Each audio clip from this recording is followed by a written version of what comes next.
मित्रांनो, मला काय म्हणायचंय, माझा एक संदेश आहे तुम्हाला. ज्या आई वडिलांना तुम्हाला लहानाचं मोठं केलं, चालायला शिकवलं, बोलायला शिकवलं, खाऊ घातलं, पिऊ घातलं,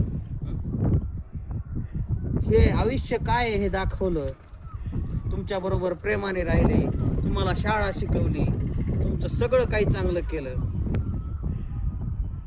रक्ताचं पाणी केलं, कष्ट केले आणि तुम्हाला लहानाचं मोठं केलं, तुमचं लग्न केलं आणि तुम्ही काय केलं? लग्न झालं, वर्षभरात तुमच्या बायकोचं ऐकलं. इतक्या दिवसाचे आई वडील विसरलात. इतक्या दिवस तुम्हाला त्यांनी खाऊ पिऊ घातलं, तुम्हाला पैसे दिले, सगळं काही दिलं. त्यांनी स्वतःला कपडे नाही घातले, फाटके कपडे घातले. जुन्या कपड्यावर त्यांनी त्यांचा गुजारा केला.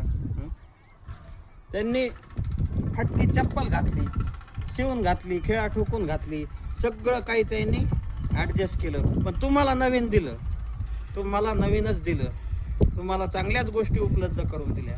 बाप कामाला गेला, कुठं गेला? मिस्त्रीच्या हाताखाली. बापाने शेतात काम केलं, काय काय केलं, जिथं भेटन काम तिथं केलं. आईने लोकांचे धुण्या भांडे केले, तुम्हाला शिकवलं, तुम्हाला सगळं काय केलं. तुम्ही काय केलं? तुम्ही काही नाही. बायको आली, तुम्हाला बायको प्रिय आहे, मायबाप प्रिय नाही आहेत.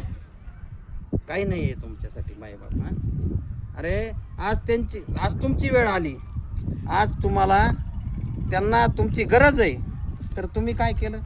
त्यांना सोडून दिलं, त्यांना घराबाहेर काढलं.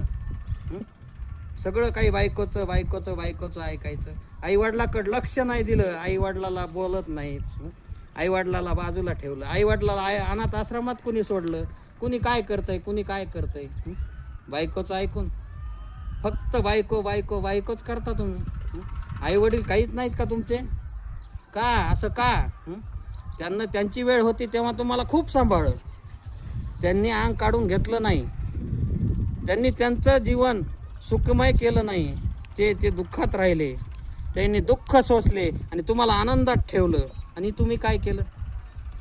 बायको आली की बायकोलाच सगळं. तुम्ही त्यांचा विचार केला नाही, तुम्ही फक्त बायकोचा ऐकता, त्यांचा विचार करत नाहीये. त्यांना काय पाहिजे आणि आत्ता त्यांना तुमची गरज आहे आणि ह्या वेळेसच तुम्ही त्यांना काय करतात? वाऱ्यावर सोडून देतात, त्यांच्याकडे लक्ष देत नाहीत, त्यांना बोलत नाहीत. त्यांना तुमची गरज आहे आज.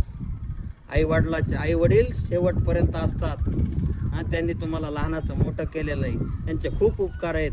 त्यांचे उपकार कधीच